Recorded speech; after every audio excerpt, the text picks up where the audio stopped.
Good evening, everyone. My name is Ronald Loayon, and tonight I'm going to discuss to you my topic all about non-tariff trade barriers.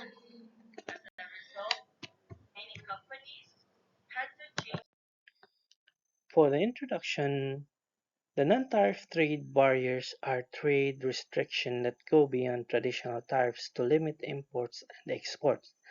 Unlike tariffs, non-tariff trade barriers use regulatory, administrative, or quantitative measures to control trade flows. Their use has risen significantly since the 1960s as countries sought alternatives to tariff-based protectionism. One of the examples, one of the examples of this non-tariff trade barriers is the import quotas. Like for example, in the Philippines, if a trader wants to import a volume um, rise in the other country, the government will not allow them to import a volume tons of rice according to his requirement or his or her requirement, but the government will implement a quota, a limit for them for the importer to uh, purchase from the other country. So this quota serves as a protection for the local producers, like for example for the rice. So it serves as a control for for the supply of rice, wherein the local farmers will not be affected by the imported rice from the other country by the local traders. So, key types of non-tariff trade barriers are the import quotas, voluntary export restraints, domestic subsidies, domestic content requirements.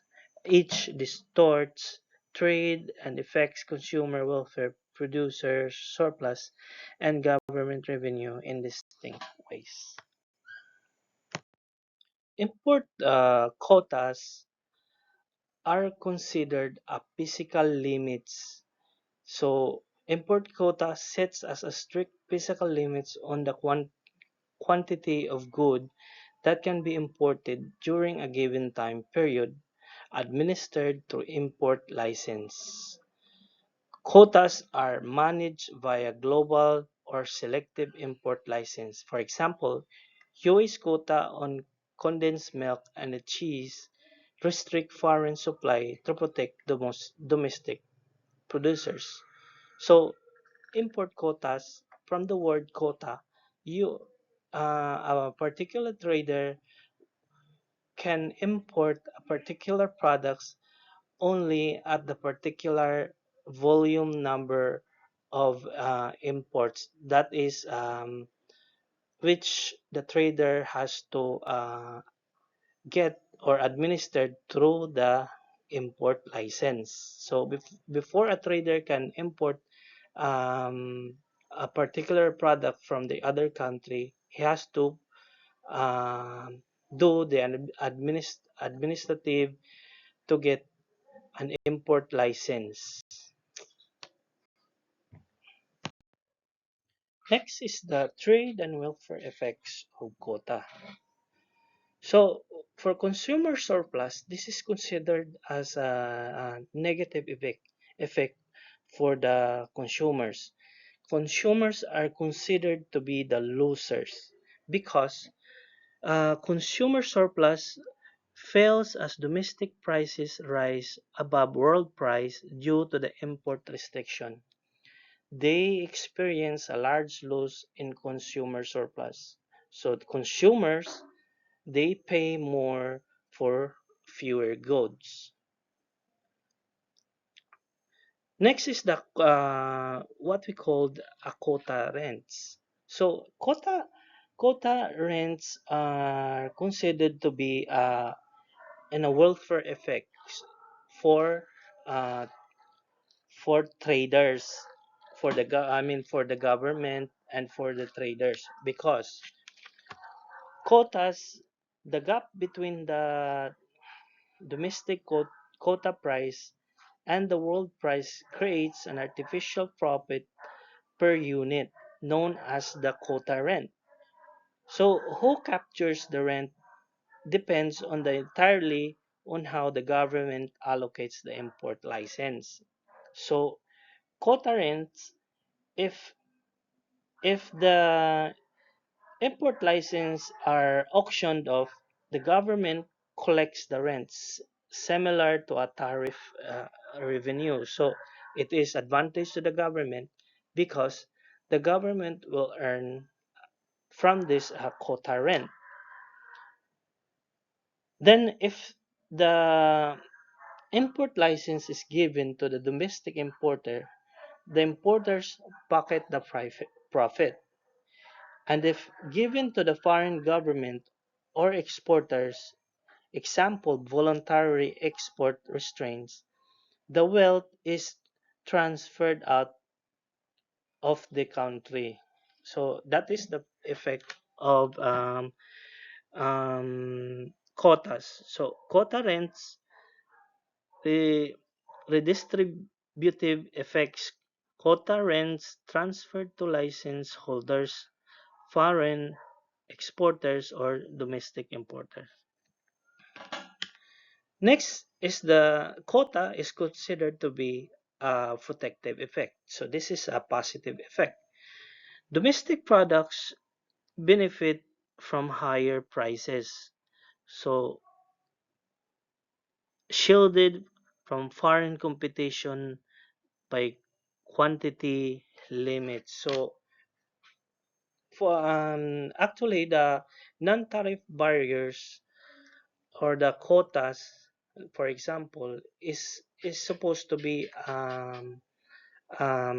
protection for the local producers. Like for example, in my earlier um, example is the rice for the rice trader. So for the local producer, it is considered to be protection because the traders cannot import large volume of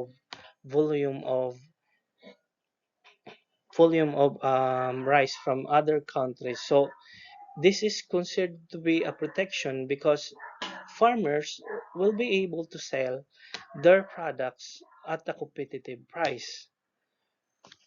Um, this is considered to be a protection because even though there is an imported rice, it is limited. The supply is limited. So therefore, the production of the farmers are to be prioritized to be sell in the within the country. So it is supposed to be the effect, but currently in our situation, so we all know um, farmers are complaining about the um, the price of our rice for this the price of our rice per kilo. So the price is very low, so it is very disadvantage to the suppliers. Kay na nga sa bali the farmers are expecting to sell their products at a higher price, but because of the imports from the traders, the price of the rice uh, is no longer competitive for the farmers, so they were forced to sell their products at a lower price. So nalugi ang mga farmer. It's because mas damo an an mas damo man ang kuan gi-import nan traders. So we're ang mga consumer, of course, they will patronize the lesser price. So nabiyaan ang kuan ng mga farmers.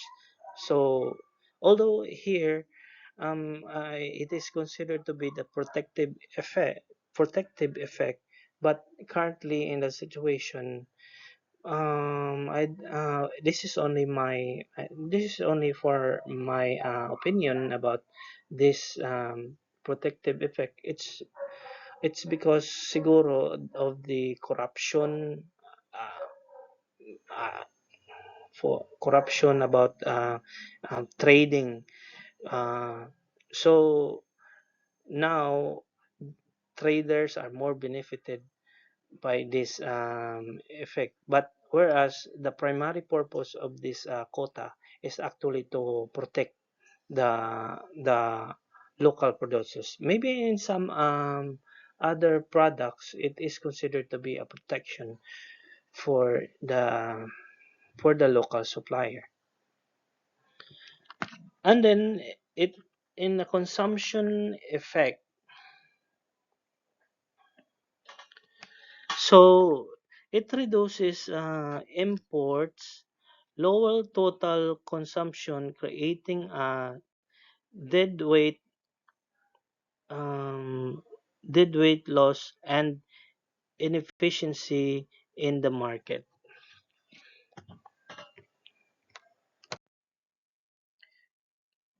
Next is we move on now to the allocating of quota license. So because an import quota restricts the quantity of imports, usually below the free trade quantity.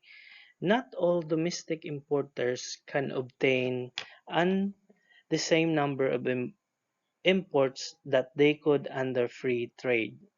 So government does allocate the limited supply of imports among domestic importers. So one way to allocate licenses is based on the historical share. So, license distributed based on the importer's past import volumes regarding establishing trade relationships and prior market participants. So, the government issued import license on basis of their historical share of the import market. So, historical when we say historical, based on their historical trade or their per record on the volume number of imports. So that is considered to be the historical share. So government based on the historical record for the imports of one particular trader. Another one is the pro rata basis. So license allocated proportionally to all applicants relative to their requested share, spreading access broadly among importers. So pro rata. So this method discriminates against importers seeking for import goods for the first time. In other cases, government allocate import quotas on a pro rata basis. So importers receive a fraction of their demand equal to the ratio of import quota to the total quantity demand collectively. So in this pro rata basis, example, if one particular product like uh, dairy. So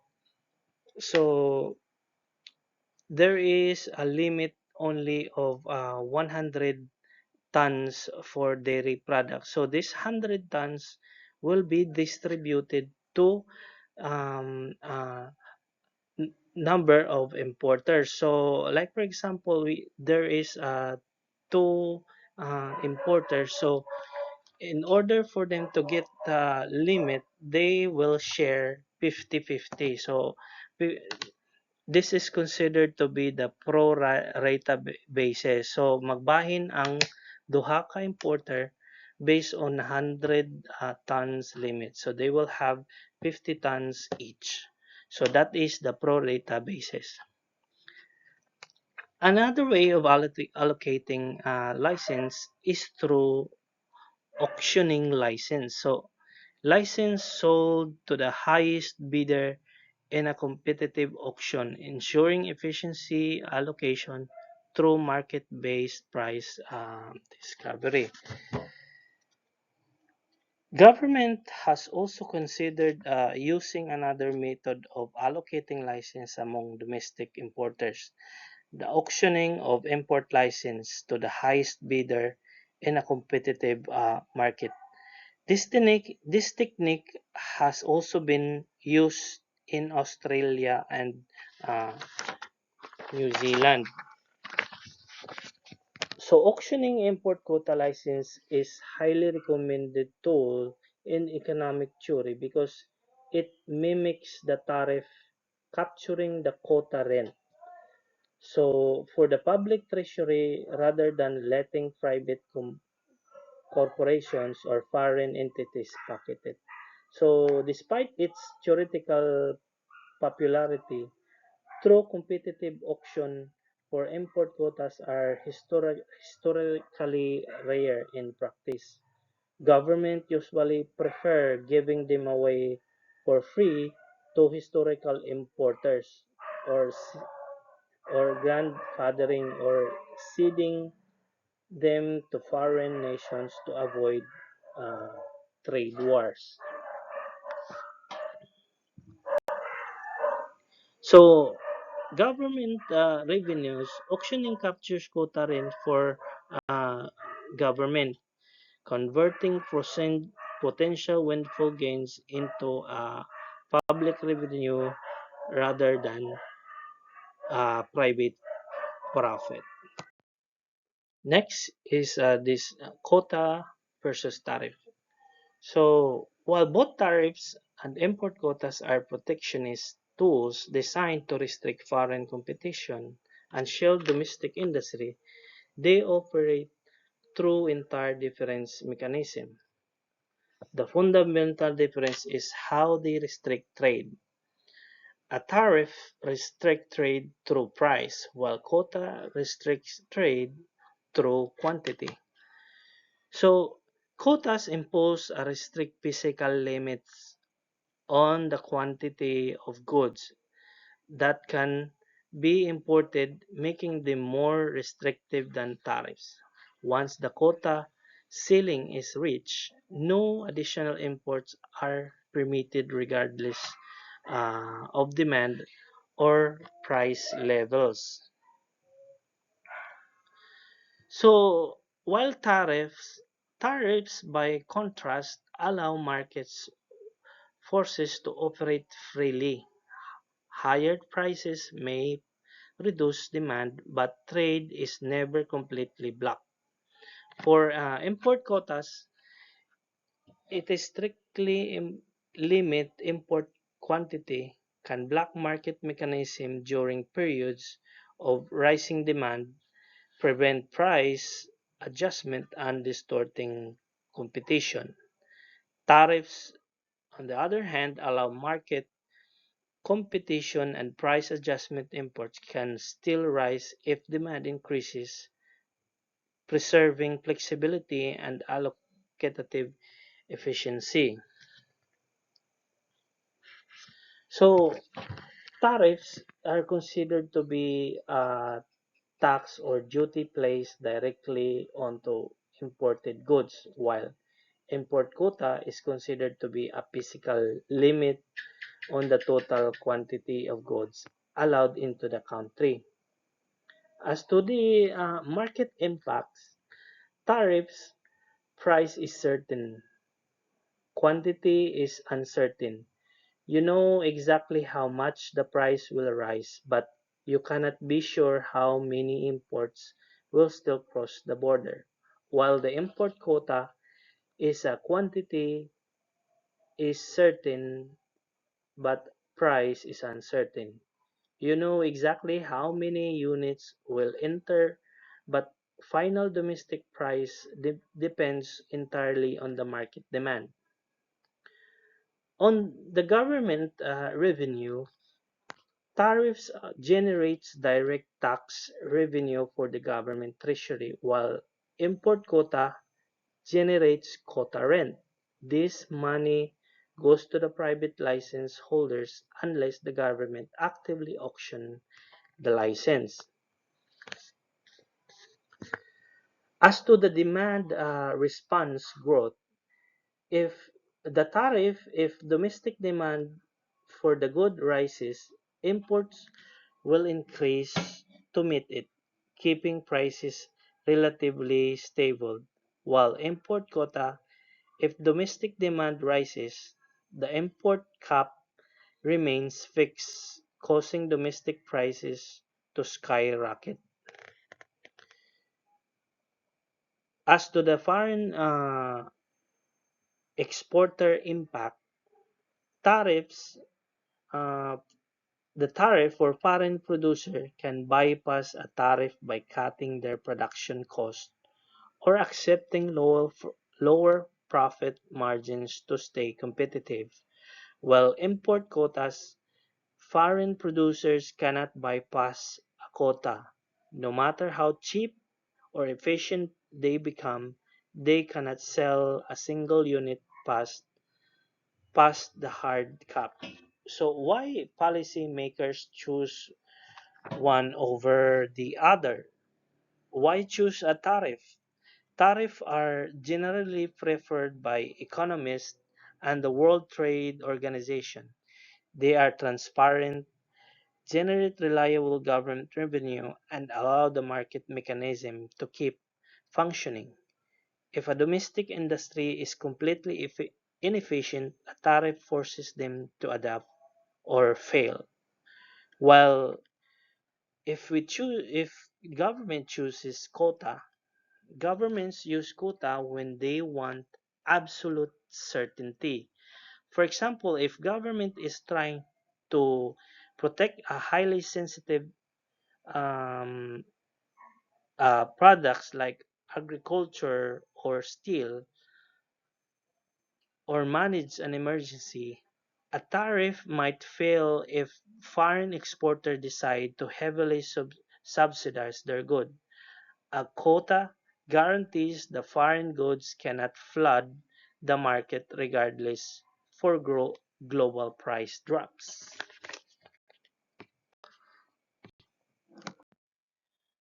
Now we move on to the tariff rate quotas.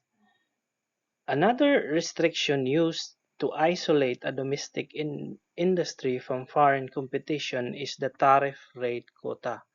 It is a two-tier tariff system. Lower tariff rates apply within the quota limit, while higher rates apply to imports beyond that limit. So like for example here in the US tariff rate quotas.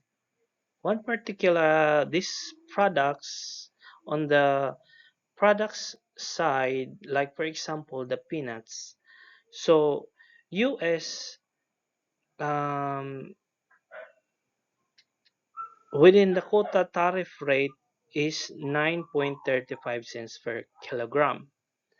So import quota threshold is 30,393 tons.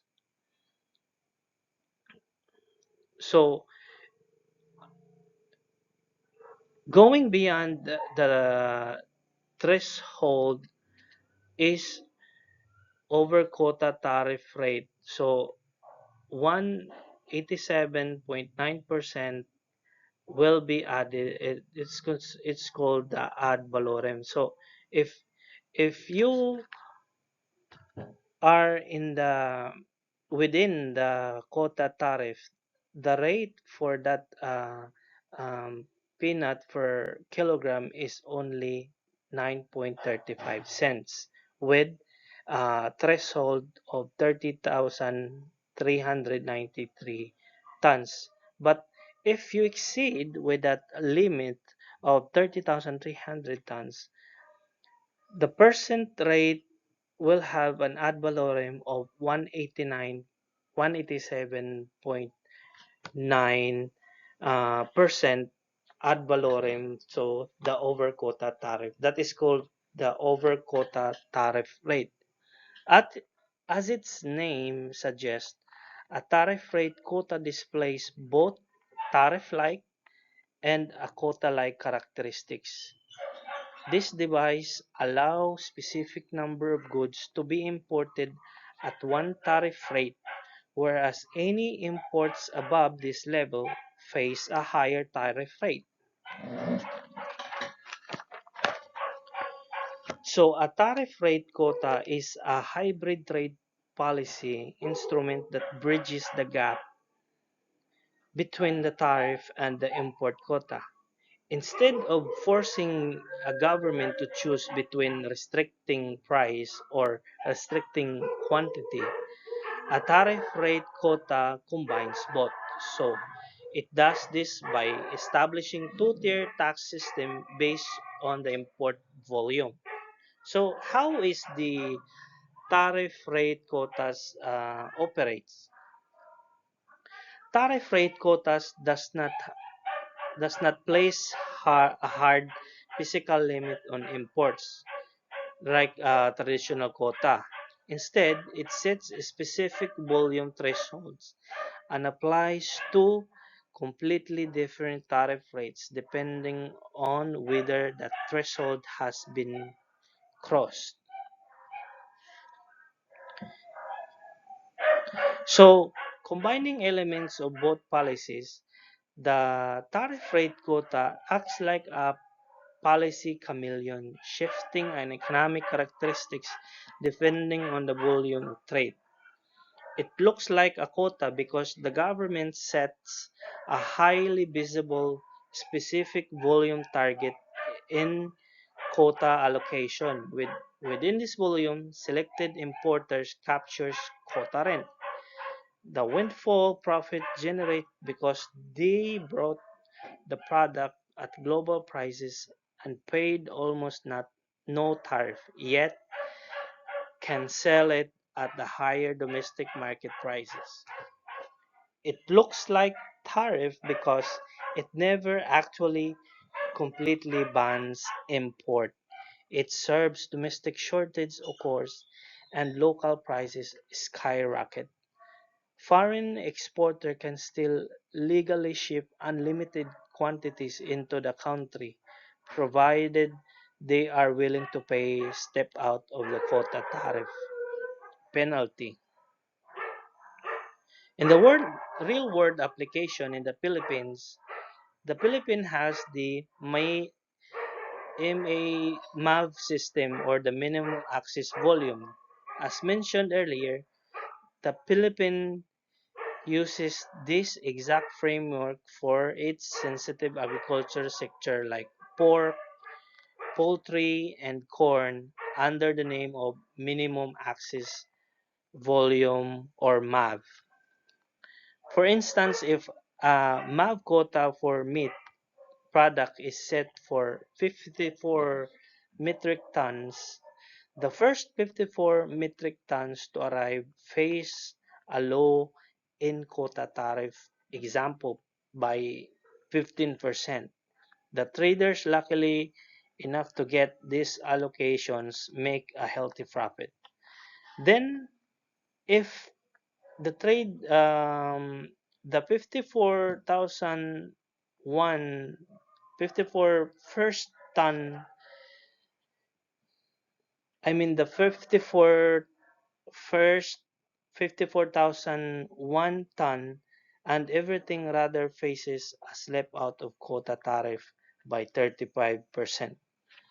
This allowed the government to protect local farmers from being completely overwhelmed by cheap global imports under normal conditions, while retaining a safety valve that allows extra food to enter the country if a domestic supply shock hits.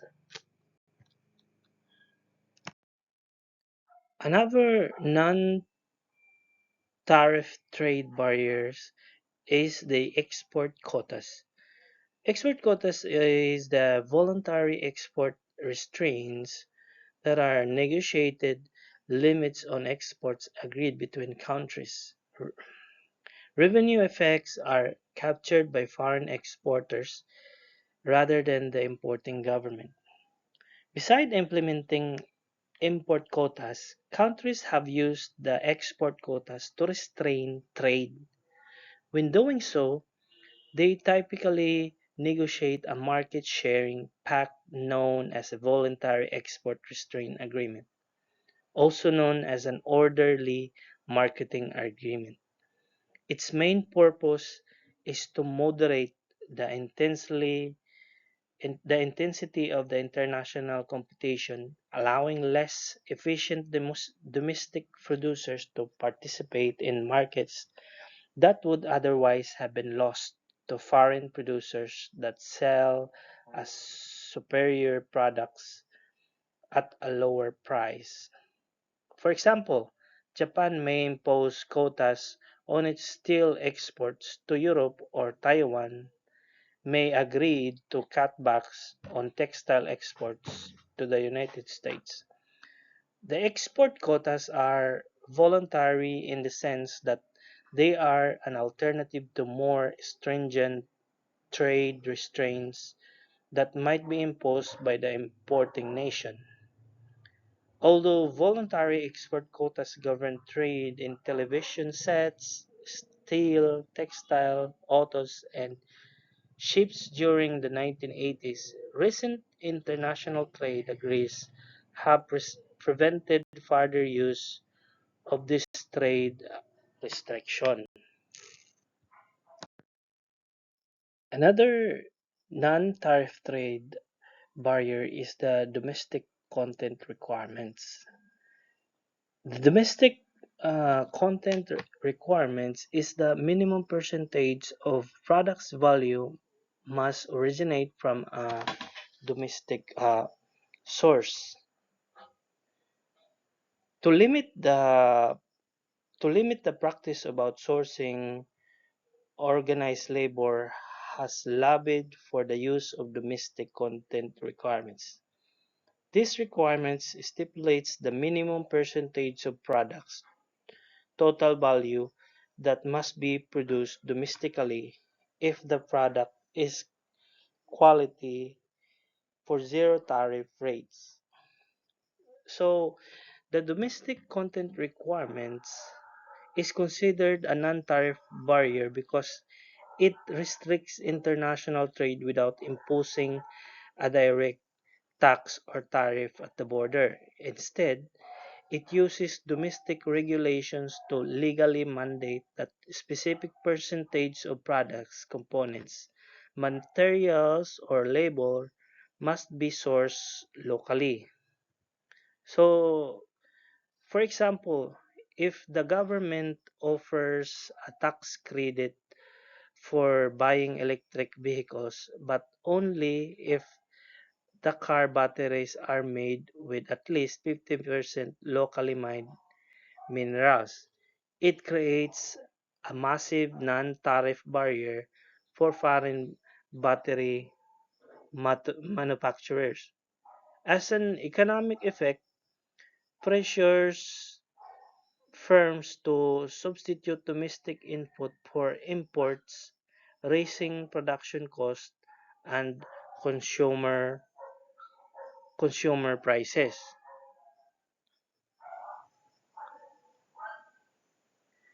Like for example, comparing to the tariffs are direct tax on imported goods.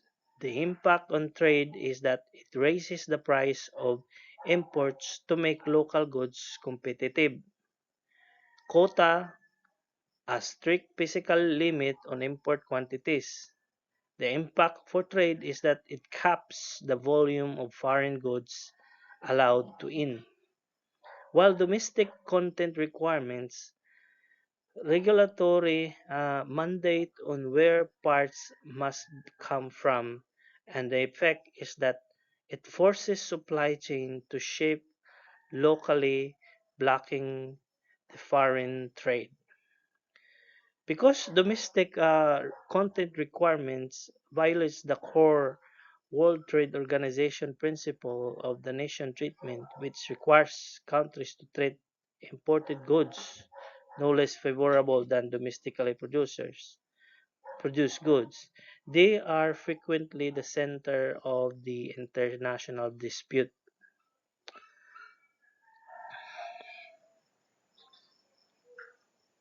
Many modern domestic content requirements don't explicitly ban imports. Instead, they tied compliance to tax credits, subsidies, or government contracts. As I mentioned earlier in my example, like if the government offers a tax credit for buying electric vehicles, but only if the car batteries are made with at least 50% locally mined minerals.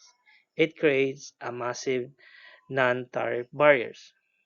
For the auto industry, it is widely used in the automobile industry to support local parts suppliers and assembly operation. Another non-tariff trade barrier is called the subsidies.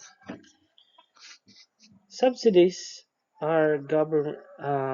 subsidies are granted by the government to their producers to help improve their market position. By providing domestic firm a cost advantage, a subsidy allows them to market their products at prices lower than warranted by their actual cost or profit consideration.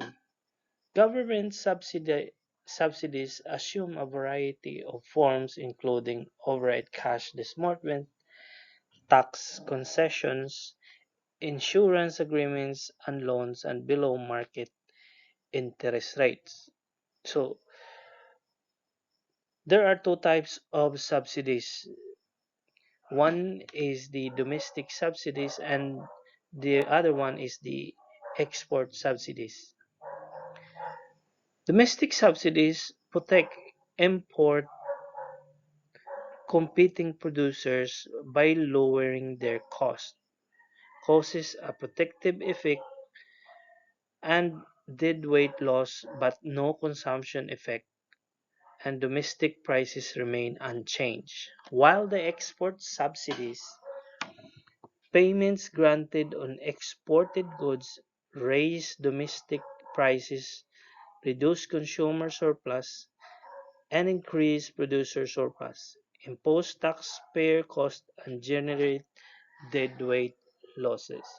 So, why is this subsidies non-tariff trade? Is considered a non-tariff trade barriers. Subsidies are like domestic content requirement. They distort international trade without using a direct tax at the border. Instead of making foreign goods more expensive through a tariff, subsidy uses government financial assistance such as cash grant, tax breaks, low interest loans, or government rebates to make domestic goods artificially cheaper.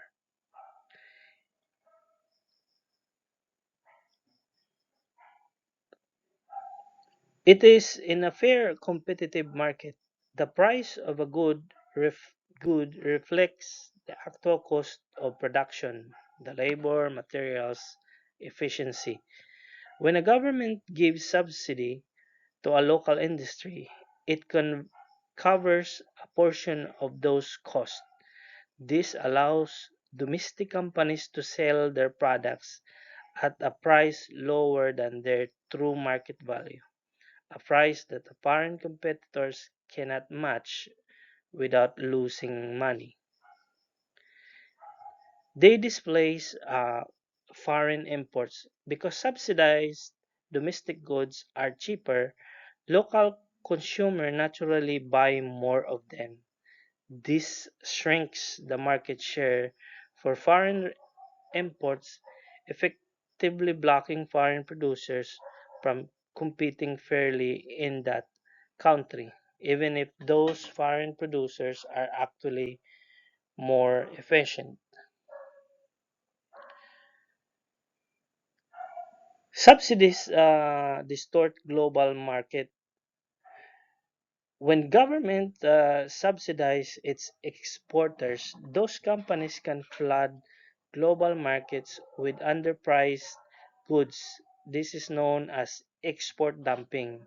It hunts producers in other countries who receive a government blocking and find themselves undercut both home and in a global trade.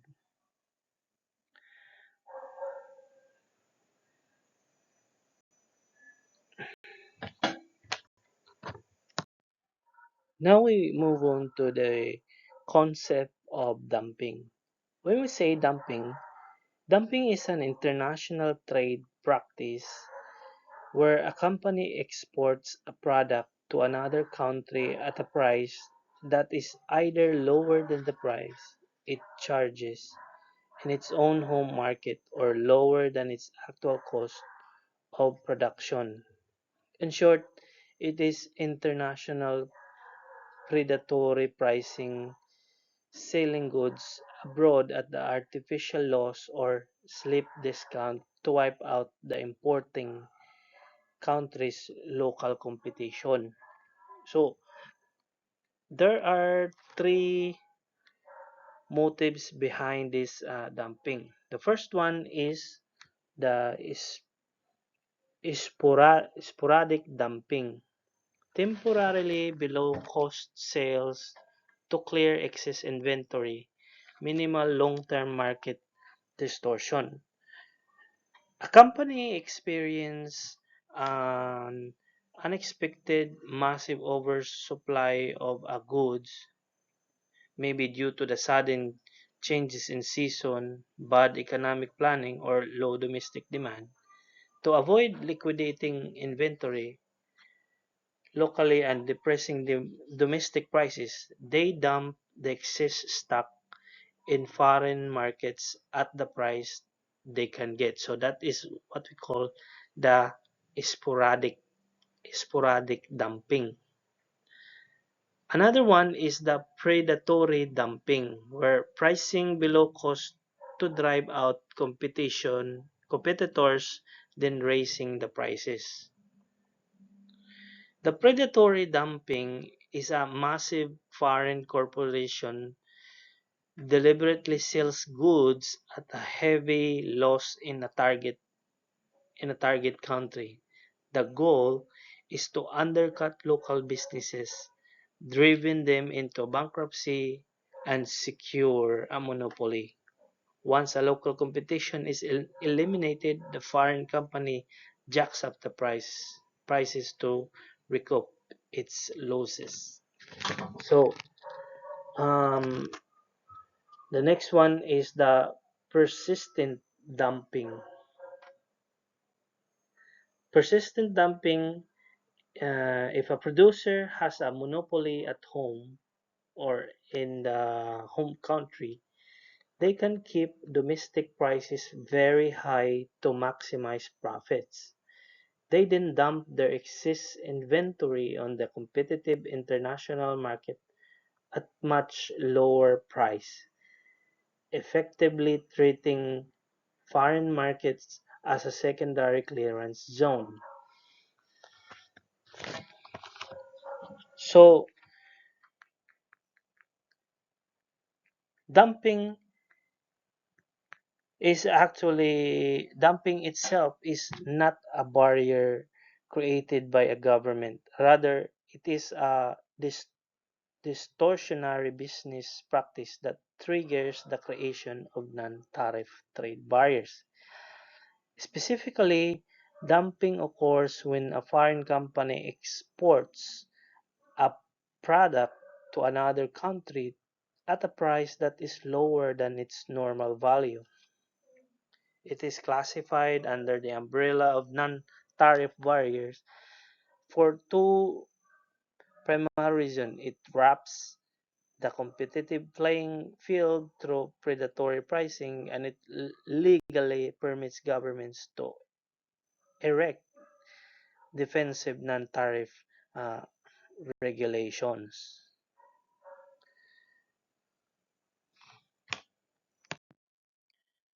Although dumping is beneficial to consumers and these industrial buyers in the importing countries, as they will be able to get access to incredibly cheap raw materials or consumer goods, it has a negative effect, or dumping has been abused by some companies. As we have discussed earlier, dumping is also a massive foreign corporation deliberately sells goods at a heavy loss in a target country.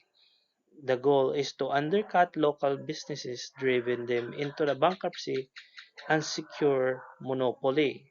So that's the bad side there, because some of the companies are using dumping on in order for them to monopolize the product. So once the local competition is eliminated, the foreign company jacks up the prices to recoup its losses.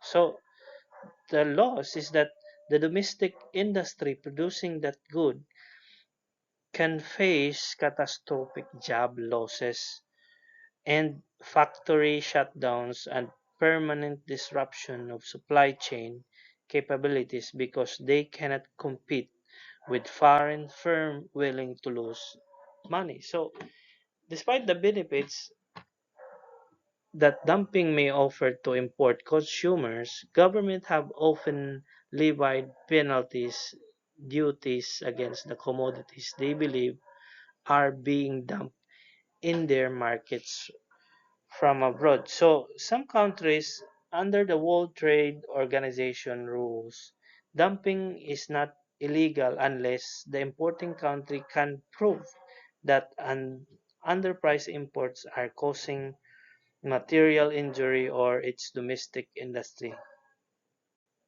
So there are anti-dumping regulations that are implemented in some countries.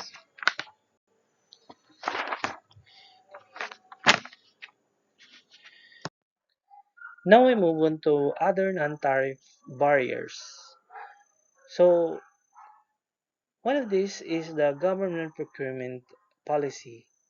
The government procurement policies, often referred to as a buy local or buy national mandate, that are considered as a non-tariff trade barriers because they use administrative rules and legal restriction to block foreign companies from bidding or on government contracts. Instead of taxing foreign goods at the border, these policies completely or partially close off a massive sector of the economy to international competition. So, government policies are considered to be non-tariff trade barriers because there are policies of the government that are mandating that all paperwork be filled in a specific local format within a very short window, requiring local security clearances or specific domestic certifications that are difficult for foreign firms to obtain. So, uh, these government procurement policies will surely hit some foreign firms for technically allowed to bid. Procurement policies often include heavily complex administrative requirements designed to favor local businesses.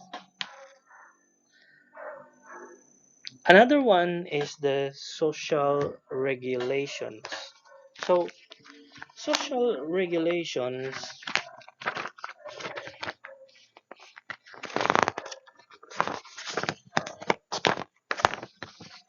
social regulations are the nation have assumed an ever increasing role in regulating the quality of life for society. So, social regulations attempt to correct a variety of undesirable side effects in an economy that relates to health, safety, and environment, effects that markets left to themselves often ignore, and social regulations applies to a particular issue, says environmental quality, and affects the behavior of firms in many industries such as automobile, steel, and chemical. So, there are social regulations, like for example uh, in Saudi Arabia. So, in Saudi Arabia, alcoholic beverage are forbidden. So, it is considered to be a non-tariff barrier for traders of alcohol because for them they will not be able to penetrate the market of Saudi Arabia because it is 100% no, or alcohol is not allowed in Saudi Arabia. So it is considered to be one of the non-tariff barriers. So that is an example of social regulation. Another one is the sea transport and foreign regulations.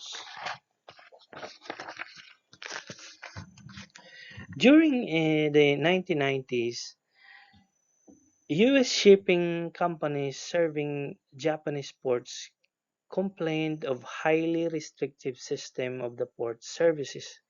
They, con- they contended that Japan's Association of Stevedore Companies used a system of prior consultations to control competition, allocate harbor work among themselves, and frustrate the implementation of any cost cutting by shipping companies. So, in every country, there are different um, sea transport and foreign regulations. Like, for example, in Japan, particularly, shipping companies contended that they were forced to negotiate with Japanese stevedore company association on everything from arrival times to choose of stevedore and warehouses because port services were controlled by stevedore companies association.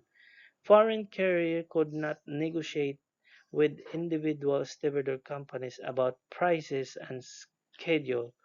So as a result, it is an additional cost for for the for the company. So this is considered to be a non-tariff barrier because nations have their different sea transport and foreign regulations. Although these regulations are intended for them to protect their local producers. To summarize the welfare and civic of economic analysis summary, to summarize the topics, quotas cause deadweight losses through protective and consumption effect. Quota rents may be welfare losses or transfer depending on who receives the licenses, while subsidies generate smaller welfare losses compared to tariff or quotas. Export subsidies can worsen terms for trade exporting nations, while dumping margins differences between normal value and export price. Overall, non-tariff trade barriers distort market and reduce global economic efficiency. Thank you for listening. So that's all for my presentation regarding the non-tariff trade barriers. Thank you.